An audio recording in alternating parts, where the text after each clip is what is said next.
বিসমিল্লাহির রহমানির রহিম। ঢাকা শিক্ষা board laboratory school and college কর্তৃক আয়োজিত বিশেষ অনলাইন ক্লাসে তোমাদের স্বাগত।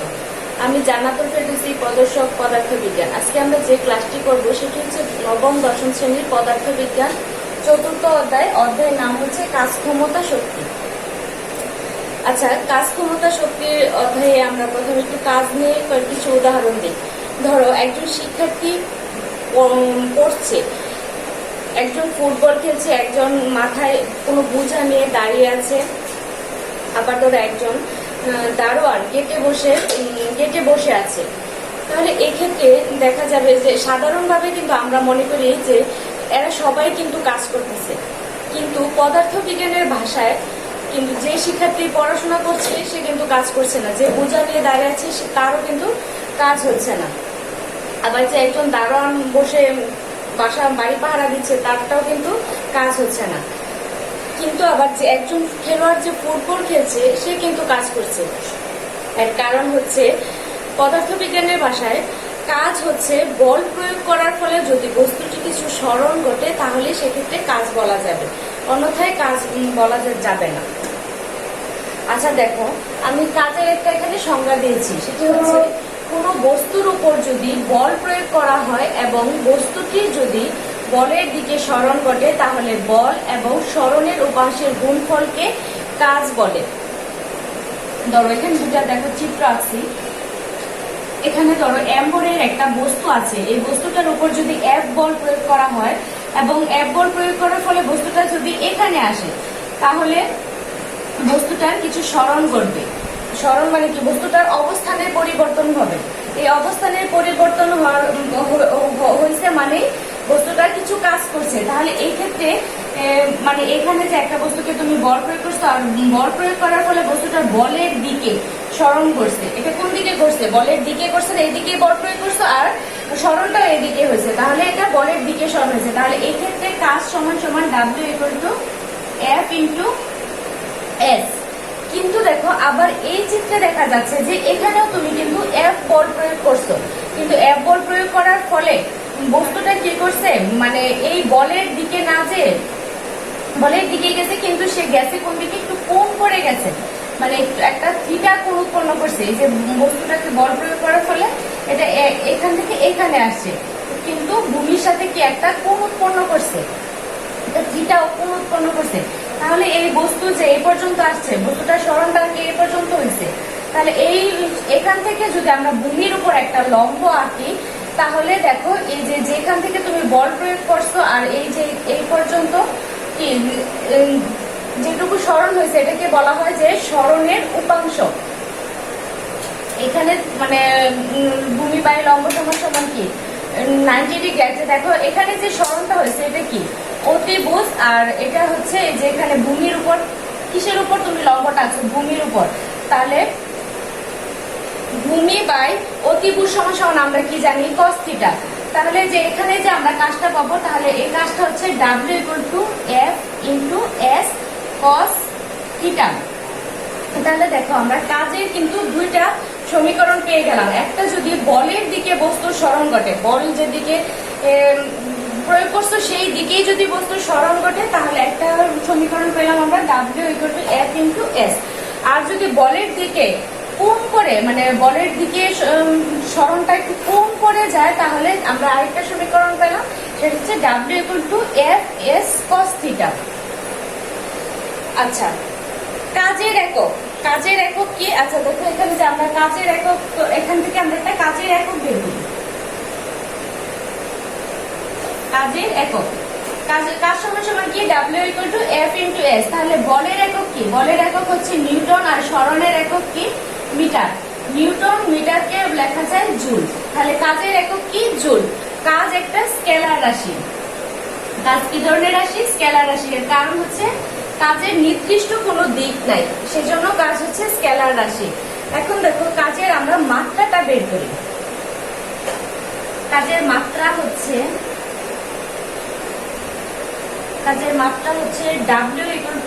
W=F×S। তাহলে বল সমান আমরা কি লিখতে পারি? ভর ইন্টু ত্বরণ।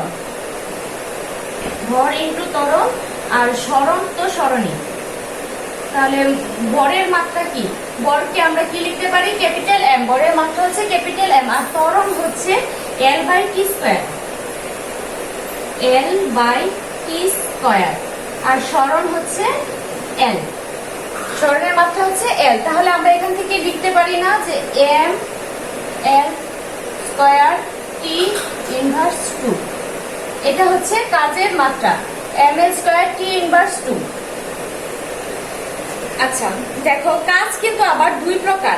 একটা হচ্ছে ধনাত্মক কাজ, আরেকটা হচ্ছে ঋণাত্মক কাজ। ধনাত্মক কাজ কোনটা? অভিকর্ষের দিকে যদি কোনো কাজ হয়, অভিকর্ষ বলের দিকে যদি কোনো কাজ হয় তাকে বলা হয় ধনাত্মক কাজ। আর ঋণাত্মক কাজ হচ্ছে অভিকর্ষ বলের বিপরীতে যদি কোনো কাজ করা হয় তবে তাকে বলা হয় ঋণাত্মক কাজ। তারপর দেখো, আমরা একটু আলোচনা করি ক্ষমতা জিনিসটা কি। ক্ষমতা হচ্ছে, দেখো তুমি যে কাজটা করছো ওই মোট কাজটাকে যদি তুমি একটা সময় দিয়ে ভাগ করো তাহলে আমরা ক্ষমতা পেয়ে যাই। মোট কাজকে মোট সময় দিয়ে ভাগ করলে, আচ্ছা দেখো একটা উদাহরণ দিই।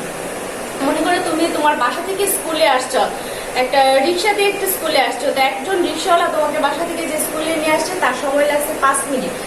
আবার পরবর্তীতে আবার মনে করো একদিনের সময়টা তুমি দেখলা, আবার আরেকদিন দেখলা যে আজকে সময় একদিন 5 মিনিট লাগছে, আরেকদিন 7 মিনিট লাগছে। তাহলে তুমি বলবা কি, যার 5 মিনিট লাগছে তার ক্ষমতা বেশি। কিন্তু তুমি কিভাবে এটা পাইছো?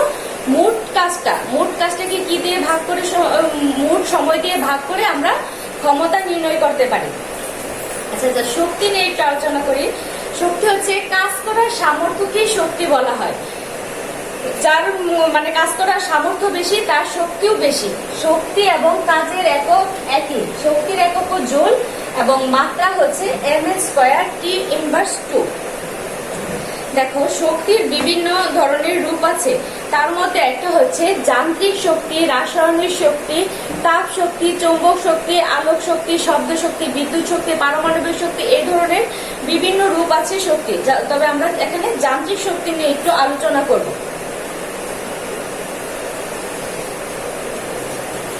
যান্ত্রিক শক্তি দুই ধরনের, একটা হচ্ছে বিভব শক্তি আর একটা হচ্ছে গতি শক্তি। যান্ত্রিক শক্তি কয় প্রকার?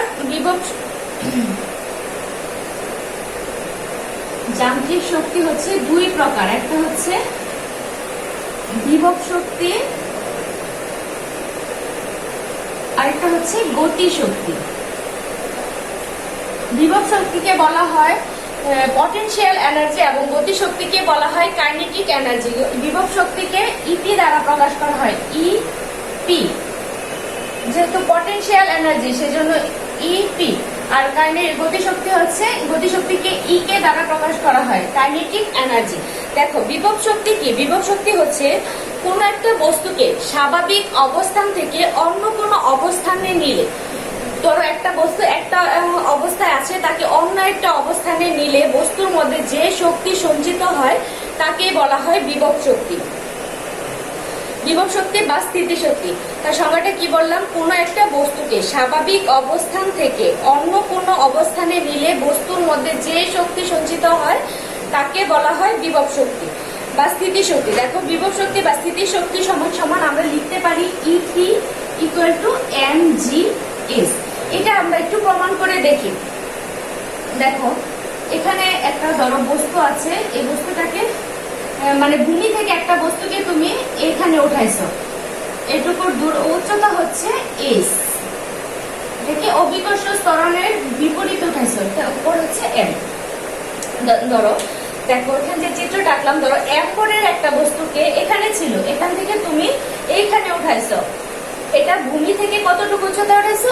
s উচ্চতায় উঠেছে। আর এটা কি, এটাকে এখানে উঠাতে কি করতে হয়েছে? অভিকর্ষ বলের বিরুদ্ধে কাজ করতে হয়েছে, অভিকর্ষ ত্বরণ বিরুদ্ধে কাজ করতে হয়েছে। তাহলে এই ক্ষেত্রে আমরা কৃত কাজটা কি পাবো? এক্ষেত্রে কৃত কাজ হচ্ছে, কৃত কাজ কি? বল ইন্টু সরণ। বল ইন্টু মানে কাজ সমান সমান কি আমরা জানি? বল ইন্টু সরণ। তাহলে কৃত কাজও মানে যে কাজটুকু এখান থেকে এখানে যে উঠাতে যে কাজটুকু করতে হয়েছে তাকে বলা হয় কৃত কাজ। তাহলে কৃত কাজ সমান সমান বল ইন্টু সরণ। আচ্ছা দেখো, এখানে বল F ইন্টু সরণ হচ্ছে, এখানে সরণটা কি? এখান থেকে যে এখানে উঠাইছি এখানে কিন্তু সরণটা হচ্ছে S। মানে উচ্চতা, এই জন্য আমরা লিখলাম এস।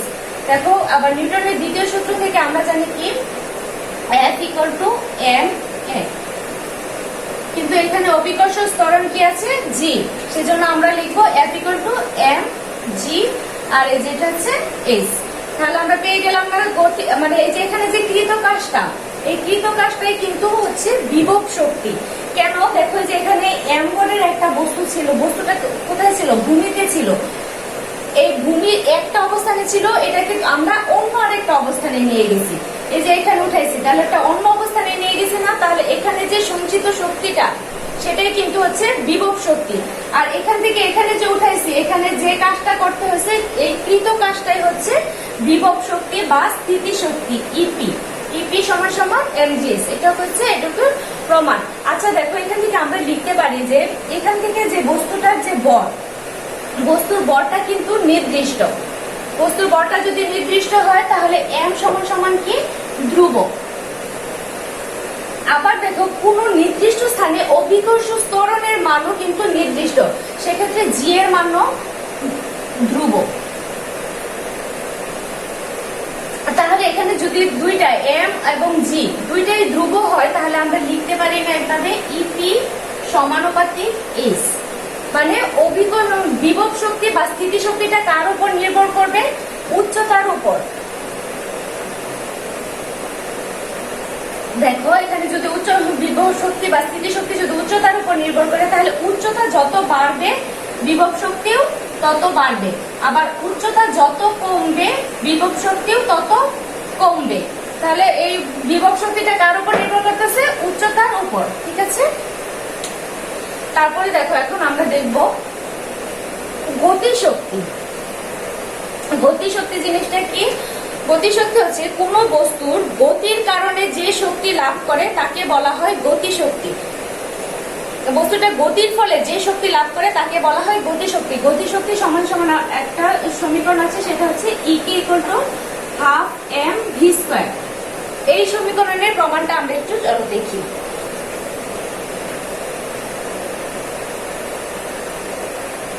ধরো এখানে এম্বরের একটা বস্তু আছে, মানে স্থির অবস্থায় একটা এম্বরের বস্তু আছে, এই বস্তুটা এখানে ভি শেষ বেগ প্রাপ্ত হবে, এ ত্বরণে চলে ভি শেষ বেগ প্রাপ্ত হবে এবং বস্তুটা সরণ করবে এস। বস্তুটা যদি সরণ মানে ইউ আদি বেগের একটা বস্তু, এম্বরের একটা বস্তু ইউ আদি বেগ নিয়ে এ সুষম ত্বরণে চলে ভি শেষ বেগ প্রাপ্ত হয় এবং এতে বস্তু সরণ হয় এস। এক্ষেত্রে কৃত কাজ সমান আমরা লিখতে পারি কি বল ইন্টু সরণ। এক্ষেত্রেও কিন্তু বল ইন্টু সরণ, তাহলে বল সমান সমান কি এফ ইন্টু, এখানে সরণ কিন্তু এস, ওই ক্ষেত্রে লম্ব ভাবে ছিল সেই জন্য সরণ ছিল এস, আর এক্ষেত্রে আনুভূমিক ভাবে সেজন্য সরণটা এস। তাহলে আমরা নিউটনের দ্বিতীয় সূত্র থেকে এখানে লিখতে পারি এম, এখানে ত্বরণ কিন্তু আবার এম এ এস। ঠিক আছে, আচ্ছা দেখো এখানে যে বস্তু যে মানে শক্তিটা লাভ করছে, বস্তুটা কিসের জন্য শক্তিটা লাভ করছে? গতির কারণে। এখানে ইউ অবস্থাতে ছিল, সে এখানে গেছে, তাহলে এখানে মুখ্য হচ্ছে শেষ বেগ। তো শেষ বেগের একটা সমীকরণ আমরা কিন্তু জানি, v square equal to u square plus 2as। 2as এসে যদি নিয়ে আসি তাহলে কি হবে? V square minus u square. আচ্ছা দেখো এক্ষেত্রে যেহেতু স্থির অবস্থান থেকে যাত্রা শুরু করছে, স্থির অবস্থান থেকে যদি যাত্রা শুরু করে তাহলে আমরা লিখতে পারি যে ইউ এর মান হচ্ছে 0, ইউ সমান সমান 0, যেহেতু প্রথমে সে স্থির অবস্থানে ছিল। তো তাহলে এখানে আসতেছে 2a সমান সমান ভি স্কয়ার। তাহলে দেখো এ সমান সমান আমরা কি লিখতে পারি? Half v square. ঠিক আছে, তাহলে এই যে এর মানটা, এই এস এর মানটা আমরা এখানে বসিয়ে দিই। দেখো এম এখানে কিন্তু যে গুণাকারে আছে, মানে এস এর মানটা আমরা এখানে বসিয়ে দিচ্ছি হাফ ভি স্কয়ার। তাহলে এটা কি আসতেছে? Half v square. তাহলে দেখো এটা কি আসতেছে? Half M V square. ঠিক আছে, তাহলে এই যে এইখানে যে কৃত কাজটা, বস্তুটা স্থির অবস্থানে ছিল এবং শেষ বেগ ভি প্রাপ্ত হয়েছে, এখান থেকে মানে এর ত্বরণে গিয়ে শেষ বেগ ভি প্রাপ্ত হয়েছে, তাহলে এই ক্ষেত্রে কৃত কাজটা হচ্ছে গতিশক্তি। তাহলে এই গতিশক্তিকে আমরা কি লিখতে পারি, ইকে। তাহলে যেখানে আমরা পেয়ে গেলাম E K equal to half M V square. এটা হচ্ছে গতিশক্তির সমীকরণ। এখানে দেখো এই ক্ষেত্রেও কিন্তু বস্তুর ভরটা নির্দিষ্ট, বস্তুর ভরটা যদি নির্দিষ্ট হয় তাহলে ভরকে আমরা ধ্রুব ধরতে পারি, এম সমান সমান ধ্রুব। তাহলে ইকে সমানুপাতিক হচ্ছে ভি স্কয়ার। ঠিক আছে, আচ্ছা দেখো এখানে তাহলে এই গতিশক্তির মানটা কার উপর নির্ভর করছে, এই গতিশক্তির মানটা কিন্তু নির্ভর করতেছে শেষ বেগের উপর।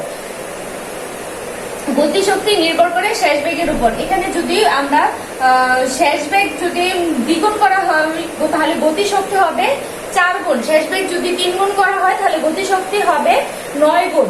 মানে গতিশক্তিটা নির্ভর করবে বেগের বর্গের উপর। ঠিক আছে, দেখো তাহলে দেখো বিভব শক্তিতে কিসের উপর নির্ভর করতেছিল, বিভব শক্তিটা নির্ভর করছিল উচ্চতার উপর, এবং গতিশক্তি নির্ভর করছে শেষ বেগের বর্গের উপর। এটাই ছিল গতিশক্তির সমীকরণ। আচ্ছা, আজকের ক্লাস এই পর্যন্তই। সবাইকে ধন্যবাদ।